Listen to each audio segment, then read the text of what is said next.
Just very finally as well, just wanted to get your thoughts, and this is completely off field, but the Rocky movies and the legacy that that's created in boxing, life imitating art, and the whole journey. What's your, I mean, sh in terms of inspiration and the Rocky and Creed films, what's your take on those? Has it got people into the ring, Spencer? Most definitely. Um, it's kind of weird. I was just watching Tommy Hearns versus Pino Cuevas, and that was in was that August of 1981.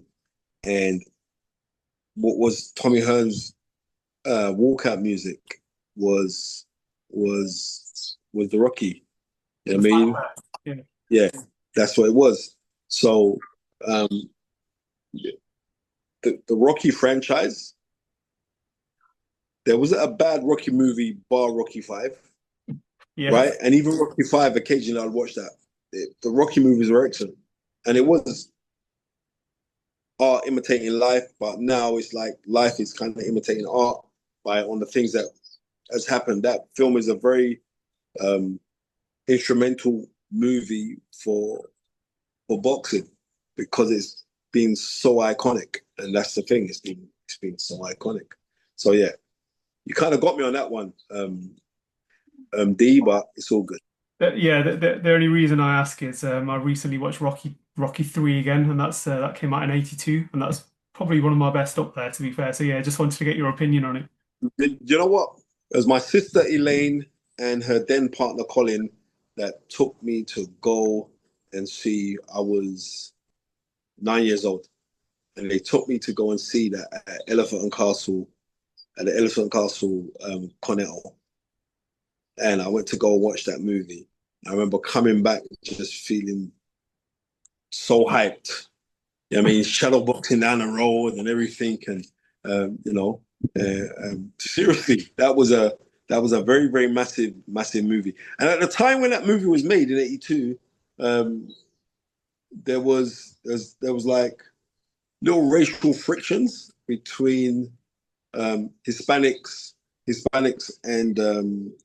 and black people, and that bond between Apollo Creed and Rocky Balboa kind of signified like a unification. So you get this.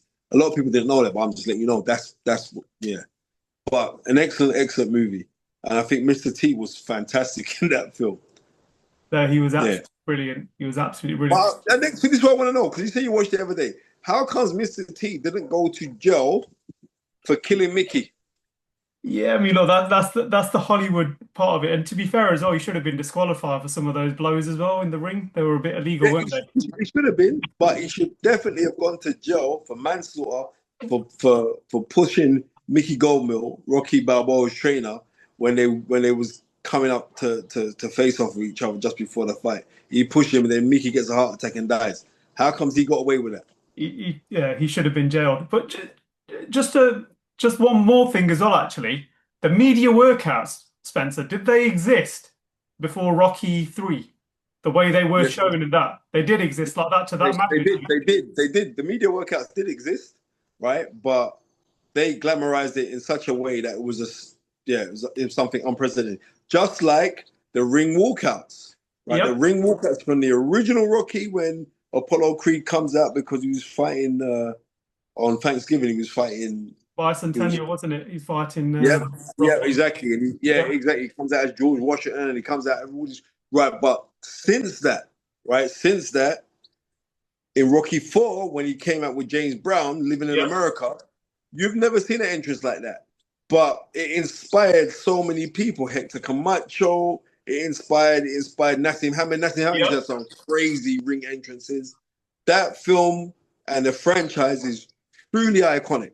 And you know what I mean, and also like Tony Bellew being in the Creed movies, fair play to Tony, because um, on all of the Creed movies when they've been out, Tony Bellew always when they have the UK premieres, always give me tickets to the UK premieres. It's really kind of cool because my son got to meet and have a good chat with Michael B. Jordan Oh, wicked. and and Jonathan Majors, who's a really cool guy. Jonathan Majors, and we actually watched the movie sat by Jamie Foxx. My son got to sit with Jamie Foxx. So it was like for me, the Rocky movies is not only touched my life. It's always touched my son's life because he's a big Marvel fan, and both Michael B. Jordan, he was Killmonger, Yeah. and yeah, and Jonathan Majors was Krang. So that was it was a big thing. Good stuff. Spencer, all the best from Punch Out Boxing, mate. And thank you so Thank much you for very this. much. We will catch All up right, my friend. soon.